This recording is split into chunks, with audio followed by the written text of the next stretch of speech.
Di ba po? Paano ko nasabi yan? Baka sabihin nyo, niloloko ko kayo. Paano? Eto, may papakita ko sa inyo. Eto. Sino isa sa mga namumuno dyan sa kamera na galit na galit, akala mo talagang sama-sama ng war on drugs ni Duterte. Di ba ito? Yan yung barbero. Si Barbers. Si Barbers noong 2018, Barbers calls for continued support for war on drugs. Di ba? Ayan Sabi niya ituloy natin ang war on drugs. Nagsalita siya dun sa Real Number PH na ginawa ng PCO to alam ko sinabi niya, siya ang chairman ng House Committee on Dangerous Drugs, said there are a lot to be done to ensure victory in the efforts to eradicate illegal drugs. Ang aga mo na bulok. Kong, ang aga mong nabulok. Ito pa yun Ayan. Ayan. 2017, consistent si kuya. Maaring gayahin ng ibang bansa ang taktikang ginawa ngayon ng administrasyon. Wow! Diba? Duterte, gera laban sa illegal na droga ayon kay si Barbers na naman. Itong barbero to, kwentong barbero Isipin mo 2017, pinagmamalaki niya na. Pwede itong gayahin ng ibang bansa. Ang galing ni Duterte! Ang galing-galing ni Duterte! 2017. Isa 2018. Ito pa. 7 years ago. Ako po patay. Gagawa mo pa 24 plus minus 7. Basta. Summer 17 and 18. The Philippine delegation will downplay Barbers to downplay drug war abuse in report to Asia. Pinagtanggol pa talaga. Dinownplay pa yung report na masama tungkol sa drug war. Ganyan kabalimbing etong mga congressman natin, di ba?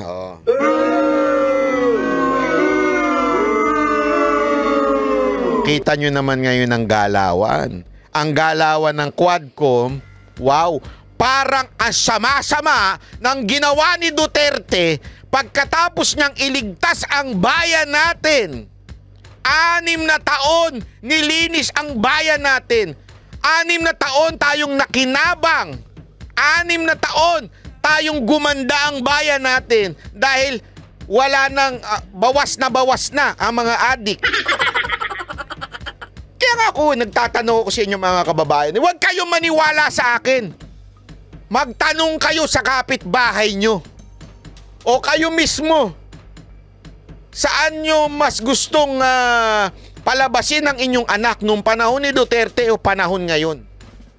Saan sa tingin ninyo hindi maho-hold up, hindi marariding in tandem, hindi magagahasa ang anak ninyo? Dati nga babae lang ginagahasa Ngayon pati lalaki ginagahasa na ng mga bakla Hindi totoo, wala akong biro Bakit ko nasabi? Tanong nyo sa mga istasyon ng telebisyon. Diba? Anong ginagawa? Hindi ako naninira ng istasyon. Hindi ko na nga babanggitin yung istasyon Pero paano nila ginagahasa? No mga producer, no mga drugs. Inaano muna nila ng drugs. Parang gusto kong kumanta ng Every Breath You... wag ganyan, banat bay. Hindi, naalala ko lang kasi. Diba? May pinanonood kasi akong series ngayon. Yung series ni PDD. Hindi, totoo naman, diba? May pattern Ganoon bago nangyayari yung pag-a-abuse. Anuin muna ng drugs. Diba? Hindi ko sinasabi yung wala akong pakialam doon sa Amerika dito sa atin nangyayari din yan mga producer, di ba, sa network anuhin muna nila. Ganun nakatalamak ngayon. Kung dati, di ba, nalinis na yung karsada, Safety na sa karsada. Ngayon, yung karsada, punong-puno na naman ng adik. Punong-puno na naman na nagsasalitang mga... Kanina meron akong kasi meron akong tinambayan. Oh, may talagang yung doon saan sumasayaw-sayaw ng ganyan. Talagang todo bigay. Tapos yung ngala-ngala parang si Humpak na. Hindi totoo, walang biro, parang si Humpak.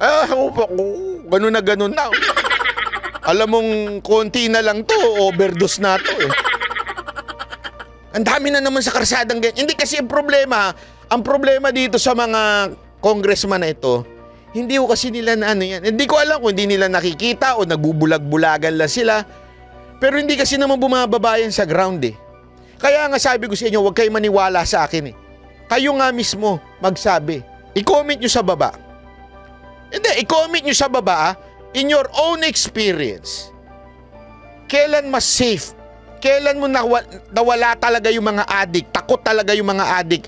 Takot yung mga pusher? Ilagay nyo sa baba o i-comment nyo. Ngayon? Good luck. Yun na masasabi ko. O, di ba?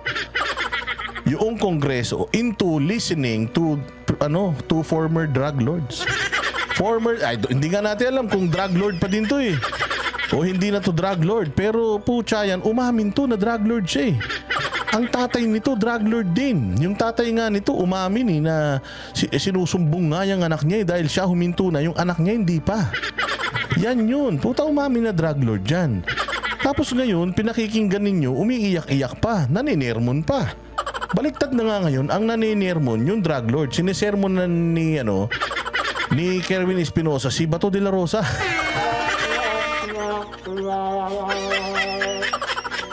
Ganito katindi ang sitwasyon natin ngayon. Hayop na yan. Tapos yung isa naman, yung babae,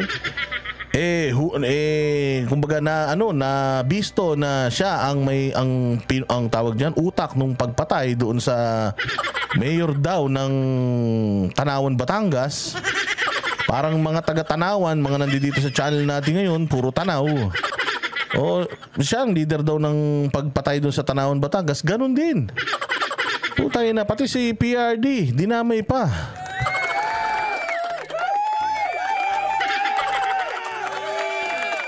Hayop na yan. Sabi ko, anong klaseng to? Anong klaseng kongreso to? Kaya na yung mga bulok, yun yung ginagamit nilang resource. Kaya puros bulok na batas yung nagagawa natin eh. Kasi supposedly yung investigation na yan is in aid of legislation. Dapat naman pagka nag-investigate kayo or nagkaroon kayo ng hearing, dapat in aid of legislation. Dapat laging ganun. Anong batas magagawa dyan? Puro chismis yung mga... May chismis pa. Ang chismis daw, yung babaeng killer, putay na, syota pa daw ni PRD.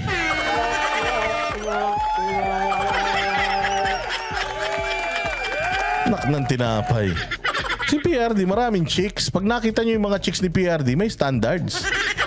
Putsa nga na, pag nakita nyo yung mga muka ng mga naging chicks niya, talaga naman. Oo, pero puta yung nagsasalitang babae na dyan sa Quadcom, Diyos ko po. Oo, siguro kahit si Coach Oli, di papatol dun eh. Kahit lasingin mo si Coach Oli, lasingin mo kaming dalawa. Oo, so medyo alanganin. Ngayon, eto, pakinggan natin kung papaanong naging mga star witness po tayo na. Naging ang star witness ang mga hayop. Itong mga dating drug lord na ngayon, sila po ang bida. Ngayon po, ay gagawa yung mga congressman ng batas na ayon sa mga statement ng mga putang inang mga durugista na ito.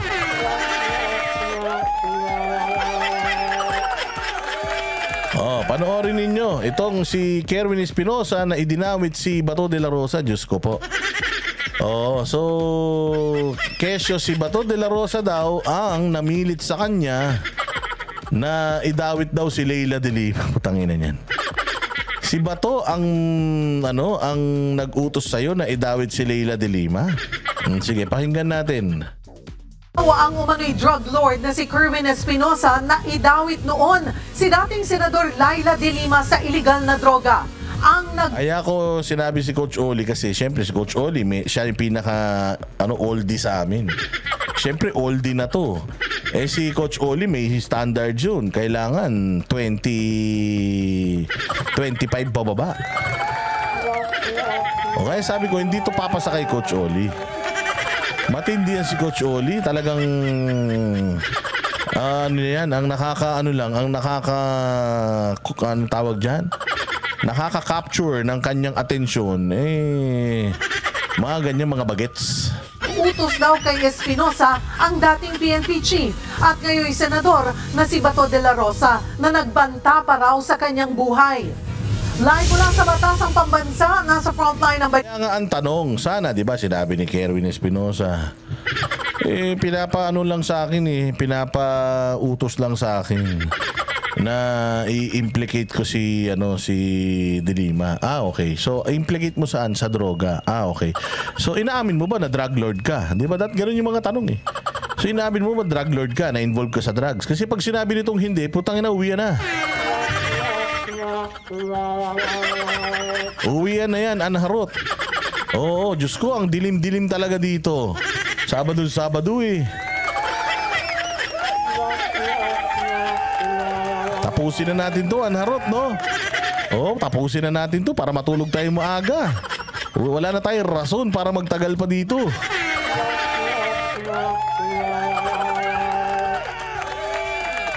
Balitang yan, si Camille Samonte. Camille, ano pang ibinunyag ni Espinosa sa pagdinig ng House Quad Committee? Cheryl, iginiit ni Kerwin Espinosa na sinunod niya lang ang utos ni nooy PNP Chief at ngayon Senador Ronald Bato de la Rosa dahil sa takot sa kanyang kaligtasan. Dagdag ba ni dati, sinunod niya yung utos ni Bato na isisi kay De Lima dahil sa takot sa kanyang buhay. So are you saying, Kerwin Espinosa, na ngayon wala ka ng takot sa buhay mo kaya isisisi mo na kay Bato? Aba, mas malakas si Bato ngayon ha, so dapat mas matakot ka sa buhay mo. Senador si Bato eh.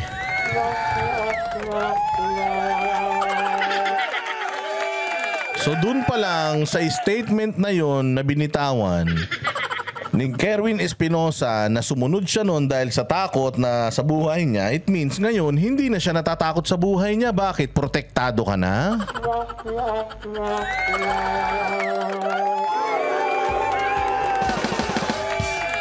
So protektado na siya mga bossing. Protektado na po si Kerwin Espinosa ngayong mga panahon na ito. Kaya hindi na po siya takot kay Bato. Mas malakas na po yung may hawak sa kanya ngayon. Kasi kung natatakot siya noon sa buhay niya, sigurado ko na mas malakas kay Bato yung tumatakot sa buhay niya ngayon.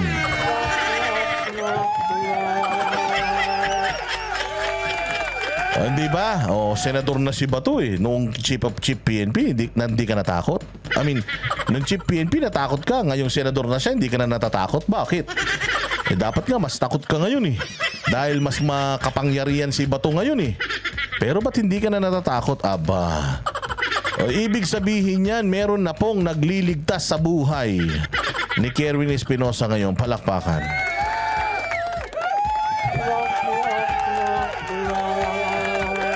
Sige, tingnan pa natin to. Espinosa, may basbas daw ni dating Pangulong Rodrigo Duterte ang pagdadawit kina dating Senador Laila De Lima. Utangin na. Sinasabi ni Espinosa na may basbas ni PRRD yung pagdawit kay Laila De Lima. So ano yun? Ako si Bato de la Rosa, halimbawa. Kerwin Espinosa, utangin na mo, ipapapatay kita. Papapatay kita kapag hindi mo inano ha. Kapag hindi mo itinuro to si De Lima, ha? Ipapapatay kita. By the way, Kerwin, may basbas nga pala to ni PRD.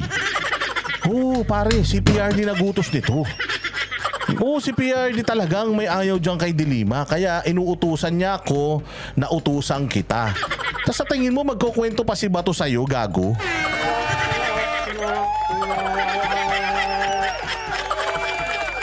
Kasi di ba sinabi niya, may basbas po ni PRD. Ngayon, tatanungin ko lang, ba't mo naman nasabi na may basbas ni PRD?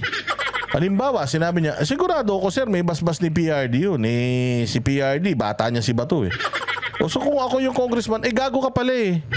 Assumption mo yun. Ba't mo sinasabi dito yung assumption mo? Wala akong paki sa assumption mo. Kung ano lang yung tungkol sa'yo, yun lang yung sasabihin mo. Wala akong pakialam kung ano yung naiisip mong conspiracy, ulul ka dahil wala ka namang ebidensya sigurado dyan. Di ba? Sabi ni Deans Encar, nangako si Abante na poprotektahan siya. Putay na.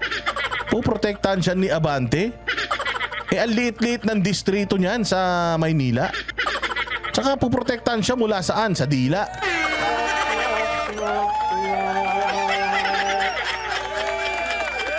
Hindi, sabihin na nga natin, chori-choli, na si Bato, tinakot siya para kanain si Dilima. Putangin na niyan, bakit pa niya malalaman na may basbas ni Duterte to? Ikukwento pa ni Bato sa'yo. Sa totoo lang, sa dami ng namatay ng mga drug lord, Kerwin Espinosa, maswerte ka na buhay ka. Buti na lang, hindi ka nanlaban. Kasi kung nanlaban ka, Kerwin Espinosa, dagdag ka. Sige, diretso. Sa iligal na droga. Digo Duterte ang pagdadawit kina dating Senador Laila de Lima sa iligal na droga. Humarap ang inamantakin mo. Drug lord, kriminal, pasusumpain mo. Mga gago ba kayo? Puta, hindi magsasabi ng totoo yan. Kriminal yan eh.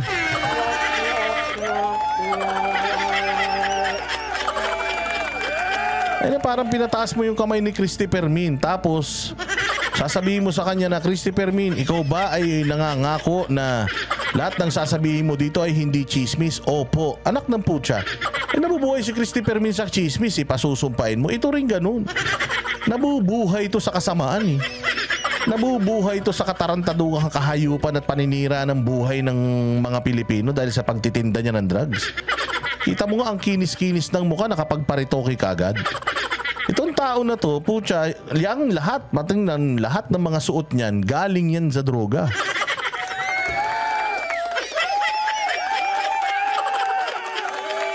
So parang pinasumpa mo si Satanas. Sabi mo, Satanas, ikaw ba ay magpapakabait? Opo. Putangin na, may Satanas bang mabait?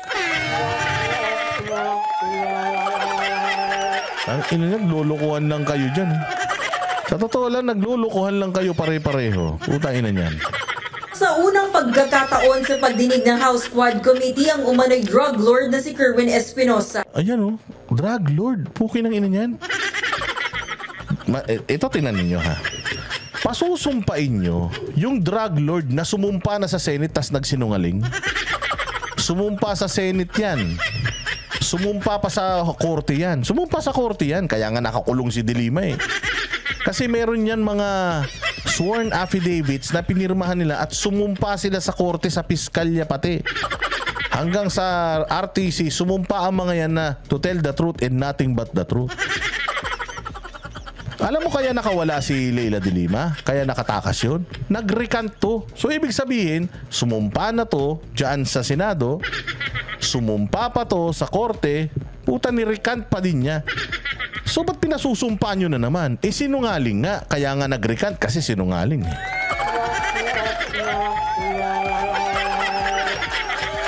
Imelda Nakamura, baga ugnawong yan si Kerning. Ang gaba, diligyod magsaba. Sana magaba ng mga hayop na ito. Sana subukan ng mga bubog na kasing lalaki ng iPhone 16 tong mga to. Salamat Imelda, mabuti nandiyan ka. Buti na lang, nandiyan si Imelda. Yung iba rito, hindi ko maintindihan. Akala mo hindi magpapasko eh. Salamat ha. Sana dumami pa ang katulad mo at sana ay mahawaan yung ibang mga taga-Tanawan, Batangas dito.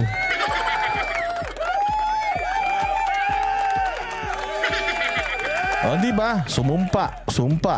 Sumumpa Senate, sumumpa sa korte, binago lahat ng sinabi. Pagdating dito sumumpa, putang ina, paano mo paniniwalaan yan? Dalawang pinaka-importanting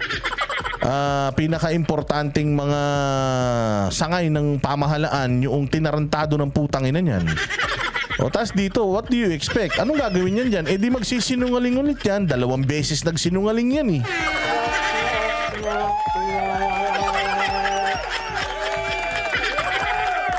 Ay, nako. Diyos ko po. Oh, sige.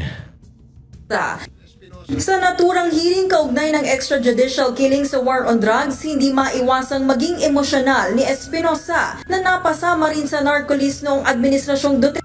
Nakita mo si Espinosa? Ang kinis ng muka. Pucha yan. Tingnan mo, parang nag-astringent.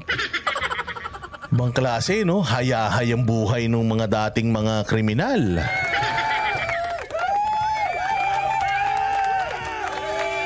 Duterte.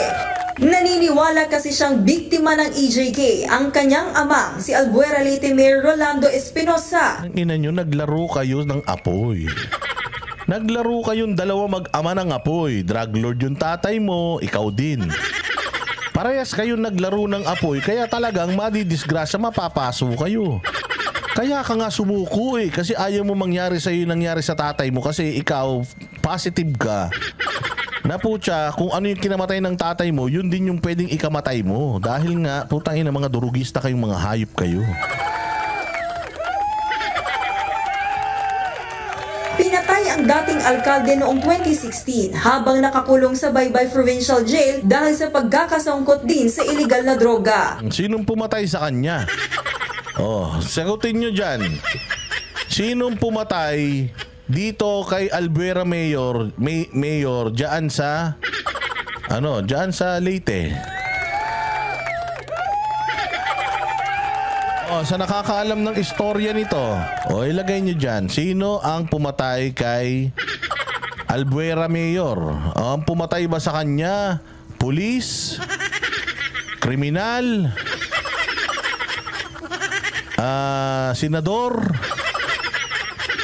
Ang pumatay sa kanya is kalawag na pulis. Bakit siya papatayin sa selda? Kasi nga lalabas yung mga pangalan kung sino-sino yung mga kasama sa payola. Kaya putya, sila na naglikida. Ngayon, ang tanong, utos ni PRD yan? Ba't hindi nilang nila pinatay dun sa bahay nyo? Ba't kailangan dyan pa sa selda?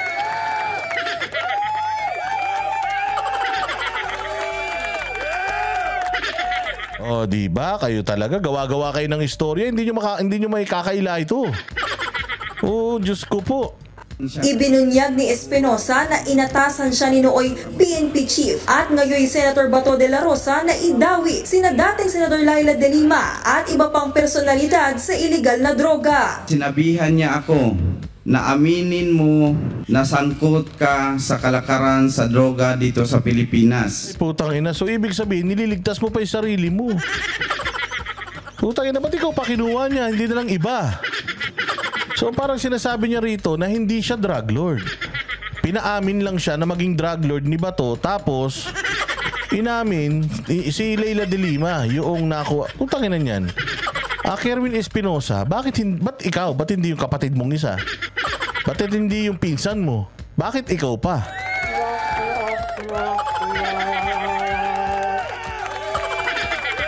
Sa dami ng nahuli nila, sa dami ng mga high profile din na nahuli nila, putang ina, bakit hindi yun ang inutusan ni Bato? Bakit ikaw? Anong special sa'yo? Tapos ngayon ang sasabihin mo, inutusan niya ako na umamin na involved ako sa drugs, tapos ituro ko si Leila de Lima. Putang ina, kung hindi ka involved sa drugs, ba't ka naman pumayag? Kung halimbawa man, may ex-deal kayo ni Bato. Putang ina ka, ituro mo si Leila de Lima. Sige sir, tuturo ko, basta absuelto mo ako sa kaso ko. Di ba? Hindi. Putang ina, mantakin mo, wala kang kaso, wala kang kasalanan, anghel ka. Tapos puta, naisip ni Bato, hulihin nyo nga tong anak. Tapos paaminin natin na drug lord siya, na si Leila de Lima yung nagutos sa kanya.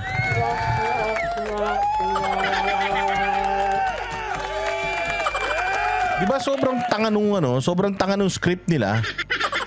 Utangin na yan. Pwede namang iba eh. Pwedeng yung katulong, yung driver, yung bodyguard.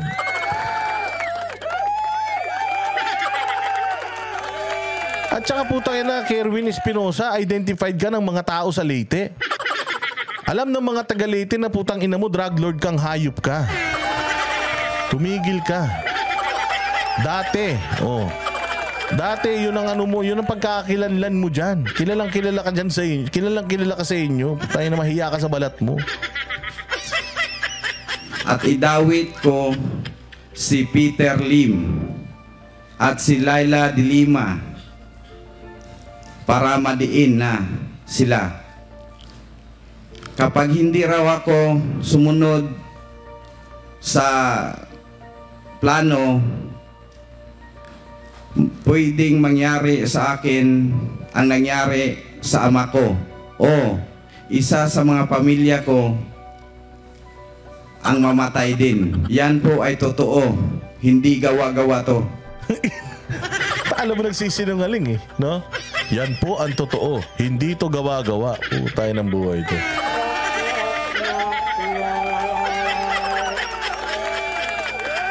Puta, hindi ganyan. Alam mo si Ka Eric, pag nakita mo magkwento, puta, hindi ganyan. Pag nagkwento si Ka Eric, talaga puta, alam mo totoo nangyari. Kasi alam niya yung sinasabi niya eh. Walang pause, walang pag-iisip, walang tulala. Basta ganito nangyari niya. Kasi ganito yan. Kasi ganito, ganito, ganito. May mga ebidensya yan. Puta, pwede ba yun? Idawit ko si Bato. Nang wala akong ebidensya, salita ko lang. O paano? Paano masasabing ganun? Anong prueba mo? Anong patunay mo? Meron bang text? May sulat? May ano? Nakuhanan ba kayo ng CCTV na mayroong mic? O kasi mahirap niyang akusasyon mo ha. Senador ng Pilipinas yung inaakusahan mo. Anong prueba mo na mapapatunayan mong talagang totoo yung sinasabi mo? Wala. Wala akong prueba. Basta lang, sasabihin ko to dito, tapos paniniwalaan nyo ko kasi yun ang usapan natin.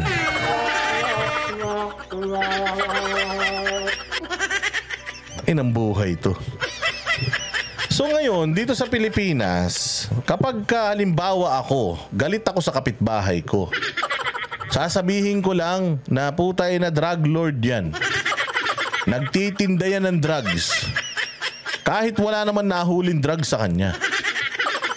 Kahit wala naman nahuling drugs sa kanya, nagtitinda yan ng droga. Ikulong niyo yan. Okay lang sa inyo yung ganun?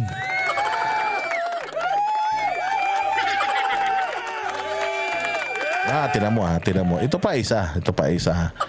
Si Laila de Lima, 'di ba nakalabas siya, no? Tapos ngayon, nire-ready niya na yung mga ikakaso niya doon sa mga may kasalanan kung bakit siya nakulong. Nire-ready niya na. Alam niyo ba na hindi kasama si Bato de la Rosa doon?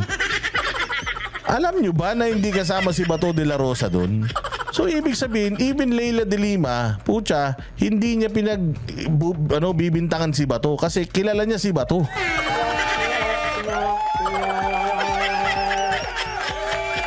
Yan yung mga istorya niya. Diretso pa natin. Kwento ni Espinosa, inutos sa kanya ni De La Rosa na banggitin sina De Lima matapos umuwi ng Pilipinas mula Abu Dhabi noong 2016 nang idawit din sa iligal na droga.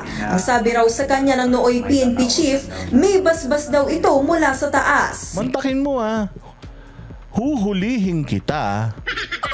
Galing ka ng abroad, tapos matinong tao ka, hindi ka drug lord. Hindi ka drug lord, basta balikbayan ka lang. Galing ka lang kasi nangyari sa tatay mo. So natakot ka na baka buong pamilya kayong patayin. So tumakbo ka, umalis ka, pumunta ka sa abroad.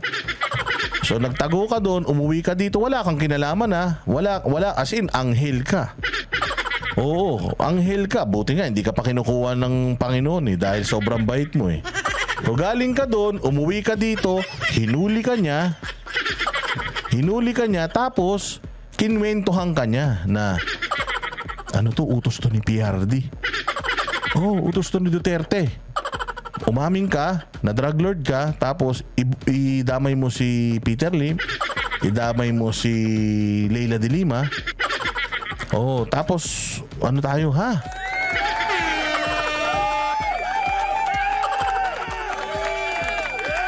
Tangina, sobrang tanga, no? Ako si Bato, alam ko na illegal yung ipagagawa ko sa'yo. Putang ina, ba't magbabanggit pa ako, magkukwento pa ako sa'yo? Di ba? Ano ko na lang.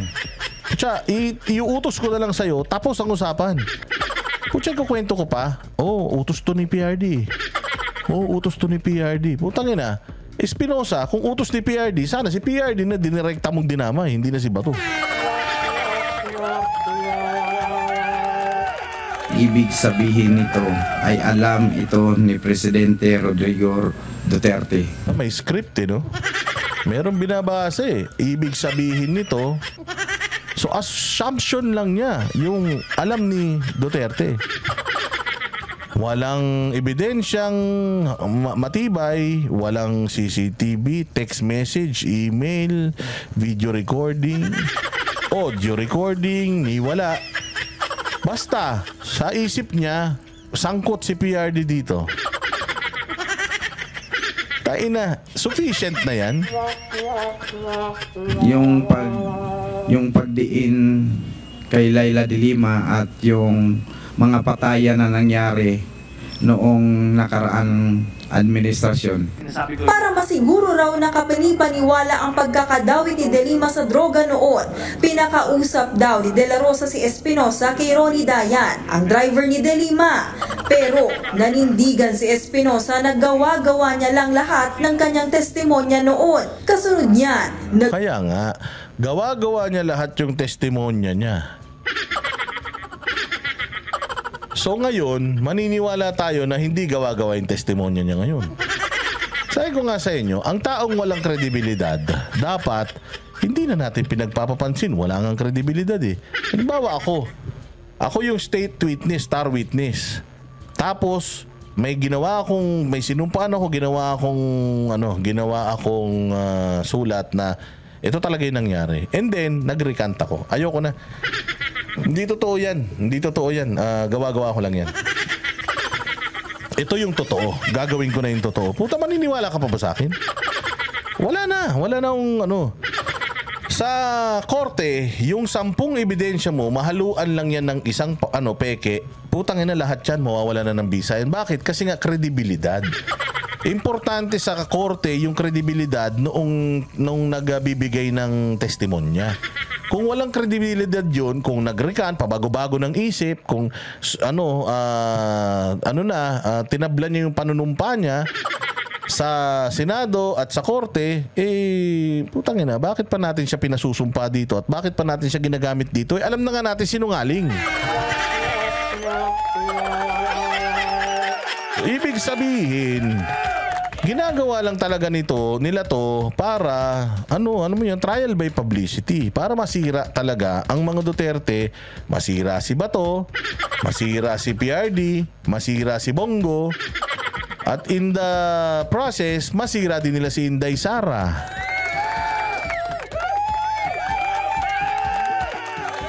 Paano yan? Under oath siya noon, under oath siya ngayon. Oo nga, kaya nga nakakulong yan. Kailan ba nakalaya yan? Nakalaya lang naman yan nung panahon ng mga addictus Hindi naman makakalaya yan nung panahon ng tamang gobyerno nakalaya naman yan. Sino ba mga na may hawak ng Pilipinas?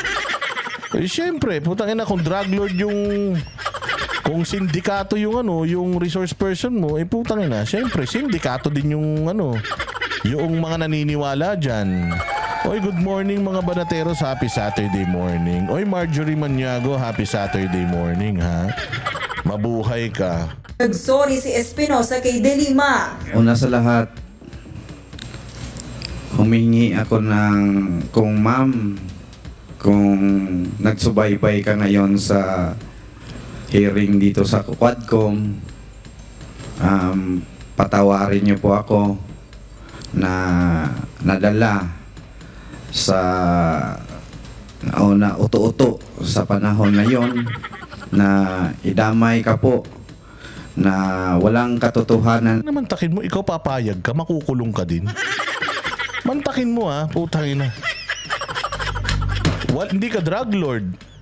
Hindi ka mabait na tao ka. Tapos sinabi nila umamin ka na drug lord ka. Tapos isisihin mo or idawit mo si Leila de Lima. Takay mo pumayag ka. Tapos ang sasabihin mo lang kasi daw pag hindi pag hindi ko daw yun ginawa, papatayin nila yung pamilya ko. Papatayin yung pamilya mo? Bakit naman papatayin yung pamilya mo kung mabait ka?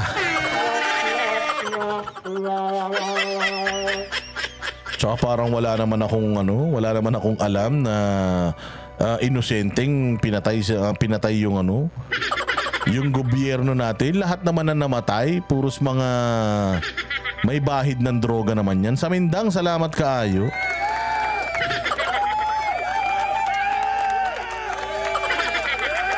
Ay, nako. Sige. Naman, handa po akong harapin kung ano ang plano mo sa akin po. Matatanda ang ibinasura na ng korte ang lahat ng kasong isinampa kay De Lima kaugnay sa illegal drugs at Si De Lima, kailan nakalaya? Kailan na-dismiss yung mga kaso ni De Lima sa loob ng 6 na taon? 6 na taon na halos nakadetine ito ha. O kailan na wala yung kaso nito? Yan si Espinosa, kailan siya nag-recant? O nung panahon ngayon. Kailan siya nakalaya? Nung panahon ngayon, palakpakan. Kalaya na siya nitong Hunyo. May mensahe rin si Espinosa kay De La Rosa at Duterte. Sana po magbago na tayo. Ay na, doon ka matatawa. May mensahe siya kay De La Rosa at kay Duterte. Unang-una sa lahat, Quadcom. Anong klaseng hearing yan? Nagbibigay ng payo yung resource person. Hindi ba dapat kung ano lang yung tanong nyo, yun lang dapat ang sinasagot ng resource person? Di ba? Bakit nakakapag-grandstanding sila dyan? Bakit bigla sila nagkakaroon ng mga time? Bakit bigla sila nagkakaroon ng mga opportunity para magbigay ng statement? Di ba usually opening statement lang naman ang meron sila? Opening statement, tapos kung ano yung tanong nyo, yun yung sasagutin niya. Di ba ganun lang yun? Saan ka naman makakita ng hearing na nagbibigay pa ng payo? Ang payo ko lang po, sana magbago na kayo. Kasi nagbago na rin po ako. Nagbago na ako ng statement. Inang buhay ito. Katawa-tawa talaga, no? Katawa-tawa talaga nangyayari sa bayan natin. Na iwasan natin. As di ba nagtatawanan yung mga congressman? Hindi sila nadidiri sa mga sarili nila. Na dating drug lord yung kausap nila, or baka nga ngayon drug lord pa yan na tumatakbo pang mayor. Tapos itong matindi, natatawa pa sila doon sa pinaggagawa ng tao na to. Ibang klase mga mambabatas natin, palakpakan natin sila.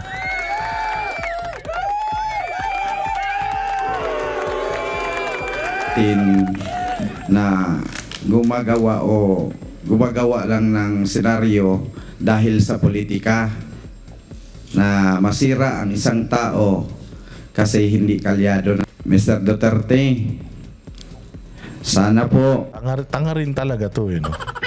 Alam mo, Kerwin Espinosa, kung si PRRD at si Bato gusto talaga nila itong si Leila de Lima na na masira ang buhay, tayo na inimpluwensyahan sana nila yung korte. Katulad ng ginagawa na administrasyon ngayon, lahat iniimpluwensyahan nila. Di sana nakulong to. Di sana hindi to nakalaya. Kung talagang pinulitika nila si Leila de Lima, sana hindi nakalaya. Sana diniinan nila ng diniinan. Sana during their term na kasuhan na sentensyahan to ng guilty. Hindi Ibig sabihin, Kerwin Espinosa, may kaso talaga siya. Di ba nga, yung DOJ ang nag-case build-up sa kanya at ang dami-dami sa mga taga-bilibid na naging mga naging mga tawag din naging mga whistleblower niya. Isa ka na nga dun Nangamatay na nga lang yung mga yun eh. Ang ibig sabihin dito, hindi to politically motivated kasi si Leila de Lima lang ba ang kalaban ng Duterte? Di sana katulad ng ginagawa ngayon ng administrasyon, lahat talaga ng kalaban, tinanggal yung mayor. Tinanggal yung mayor sa ganito, tinanggal yung mayor sa ganyan. Binabanatan yung mga senador. Yung Vice President, binabanatan. Sana kung talagang politika ang purpose or ang reason bakit nakulong si Leila de Lima, nangyari sana sa lahat ng mga dilawang tae. Si Risa Hontiveros nga, nandiyan pa eh. Si Trillanes nga, hindi naman nakakulong eh. Tama. Di sana ginawa nila sa lahat. Kung talagang politika, hindi kay Leila de Lima lang. Ibig sabihin, may kaso talaga si Leila de Lima. Si Trillanes nga, nung panahon ni PRD, kinasuhan pa nga ni Pulong Duterte ng libel yata yan. O, kita mo ngayon, nakalaya pa rin naman si kuya. O kaya yung sinasabi mo na yan, Kerwin Espinosa, putang ina, malabo pa sa sa ihi ng bagong panganak yan.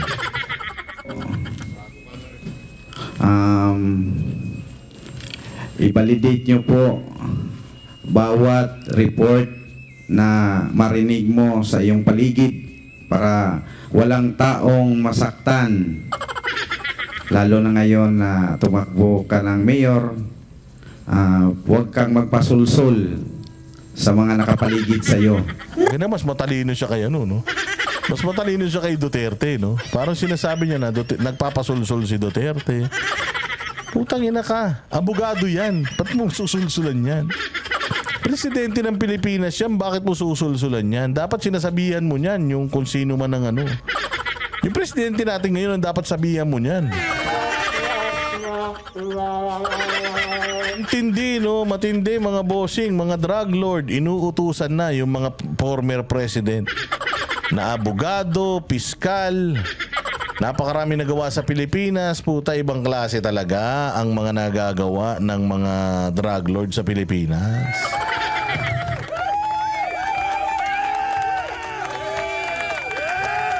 I-validate nyo daw ha, Bato at saka PRRD. Ayusin nyo kasi yung nyo. Ayusin nyo kasi yung mga pagsusumbong-sumbong nyo sa pamahalaan natin. Hindi yung hindi yung ganyan. Ito ang sagot.